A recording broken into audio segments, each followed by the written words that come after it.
Hello, bachcho, let's read this question. The question says that if a shell fired from a cannon explodes in midair, then its total kinetic energy increases, its total momentum increases, its total momentum decreases. None of these. We have to choose the correct option. आइए बच्चों, सबसे पहले हम discuss कर लेते हैं की concept. देखिए स्टूडेंट्स, यहाँ पर सिंपल सा की कंसेप्ट है कि जो इंटरनल फोर्स है, internal force is working, therefore momentum remains conserved, पर काइनेटिक एनर्जी कंजर्व नहीं रहेगी।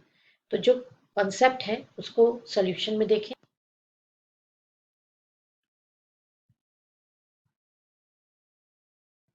देखिए जो गिवन कंडीशन है उसके अकॉर्डिंगली ये शेल जो है उसको इस तरह से फाइट किया जा रहा है। तो फाइट करते हैं तो यहाँ पर एयर में ही वो दो पार्ट्स में जो है क्या हो जा रहा है, m/2 और m/2 इस तरीके से दो पार्ट्स में ये एक्सप्लोड्स हो रहा है। ये पार्ट इधर की तरफ v1 वेलोसिटी से मूव कर रहा है, ये पार्ट इधर की तरफ v2 वेलोसिटी से सपोज मूव कर रहा है। तो मोमेंटम कैलकुलेट अगर हम करें, स्टार्ट में इसका मास m है और वेलोसिटी कितनी है इसकी v है। तो मोमेंटम कंजर्वेशन क्या बोले गए कि M we equals to m/2 v2 फिर प्लस m/2 और ये माइनस v1। यहाँ से m कैंसिल हो जाएगा, m ये m कॉमन लेंगे तो कैंसिल हो जाएगा।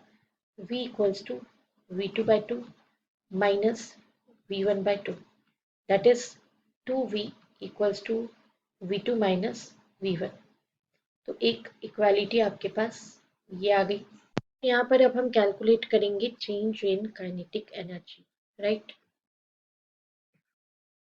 Change in kinetic energy del k equals to final kinetic energy minus initial kinetic energy.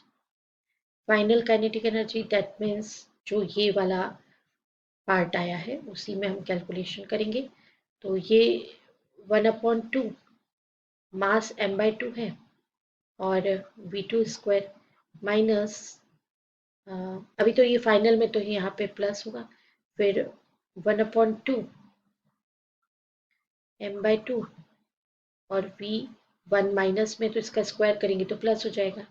ये तो फाइनल काइनेटिक एनर्जी आया एंड माइनस इसमें से इनिशियल करेंगे तो इनिशियल है 1/2 m v स्क्वायर। अब इसे हम सॉल्व कर लेते हैं।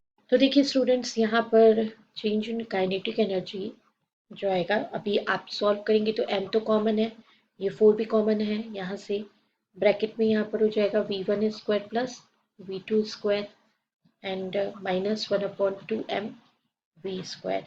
एंड प्रीवियसली जो आपने कैलकुलेट किया हुआ है इसको मैं इक्वेशन 1 कर देती हूँ। ये जो हमने आपको बताया है दिस इज इक्वेशन 1। तो हम यहाँ से लिख सकते हैं from equation 1, so we have from equation 1 we have, हमारे पास वैल्यू है कि v1 square plus v2 square equals to 4v square plus 2v1 v2। तो इस वैल्यू को आप यूज़ कर सकते हैं। अब जहाँ पर ये v1 v2 आ रहा है यहाँ पे इक्वेशन 2 कर देते हैं इसको। तो substituting above value in equation 2, change in kinetic energy कितना हो जाएगा, ये होगा m/4 v1 square plus v2 square के प्लेस पे आप लिखेंगे 4v square plus 2v1 v2 minus 1/2 m v square. देखिए बच्चों, यहाँ से m कॉमन निकालने अगर हम क्योंकि इसमें भी m है और ये वाले इसमें भी m है। यहाँ पे अपॉन में 4 है, यहाँ 2 है, तो इसको मैंने 4 कॉमन ले लिया और ये बचा 4v² plus 2v1 v2 minus यहाँ पर ये m/2 कॉमन निकला, m/4 निकला, यहाँ पे 2v² आएगा।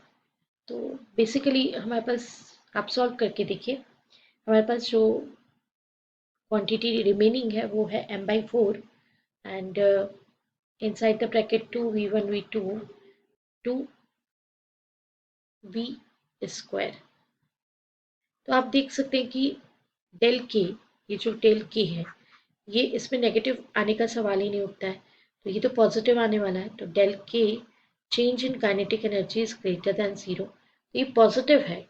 Change in kinetic energy is equals to greater than zero, that means it is positive. तो आइए फिर से हम डिस्कस कर लेते हैं वन बाय वन सारे कॉन्सेप्ट्स। तो टोटल काइनेटिक एनर्जी इंक्रीजेज, ये तो राइट ऑप्शन है ही। B option momentum increases, C option momentum decreases, ये नहीं हो सकता बिकॉज ऑफ दैट की internal force is working, so momentum remains conserved. तो मोमेंटम में किसी तरह का कोई चेंज नहीं आएगा एंड ऑप्शन डी तो पॉसिबल है ही नहीं। तो here option A is right option. I hope you understood it well. Best of luck. Thank you.